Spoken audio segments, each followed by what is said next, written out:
Good morning. Welcome for another edition of Stories from My Tree. Today's ornament is a fun one. It falls in the category of silly ones. I've been talking the last couple of days about sharing ornaments that are sentimental, that are silly, and that are sacred. And we're kind of getting back into the silly this morning. But this is a wind-up ornament, and that you wind it up on the very bottom, and it is Santa Claus turning off his alarm clock.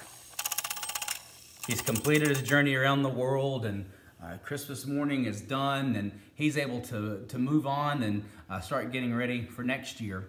But there's a lesson in that Mia and I hope that we can look beyond, because Christmas isn't over. The season of Advent, which we experienced this year during the month of December, and we looked at the Stories from My Tree to help us get ready for the glory of Christmas.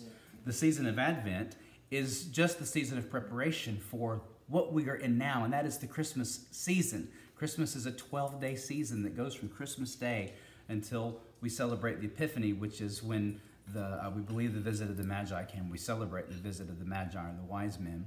And this ornament, it's a silly one.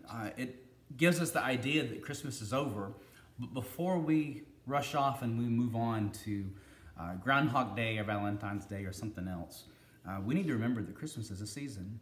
And it's a season where we celebrate the joy of God coming and making his home with us, and our faith and hope and belief in him that he's making our home in heaven. So as we wrap up our Stories from the Tree series that we've gone through this month of December, I want you to look at this ornament and see something silly. It's Santa turning off his alarm clock because he has a lot of rest to catch up on. But it's really something for us to behold in our hearts and to think that this is just the beginning of the Christmas season. Christmas isn't done yet, and we still have plenty of time to celebrate, plenty of time to spend with friends and with family, plenty of time to feast and enjoy this marvelous, marvelous festival where we celebrate God coming to earth in the form of Jesus Christ. It looks like Mia is already getting ready for next year's Stories from My Tree as she begins the process of dedecorating. We won't be taking our tree down until Epiphany, but until then, I want you to think this isn't the ending of something.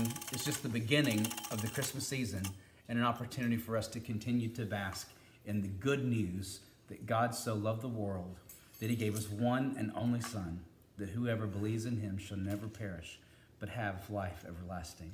May that good news fill you with the hope and the peace and the joy and the love of Christmas, because God has come to make his home here on earth with you and with me. And following him, the way, the truth, and the life, he's fulfilling the promise that he made to make our home in heaven, so that where he is, we may be also. Thank you for experiencing this journey with me this month, and I hope you have a wonderful, blessed Christmas season. I love you. Merry Christmas.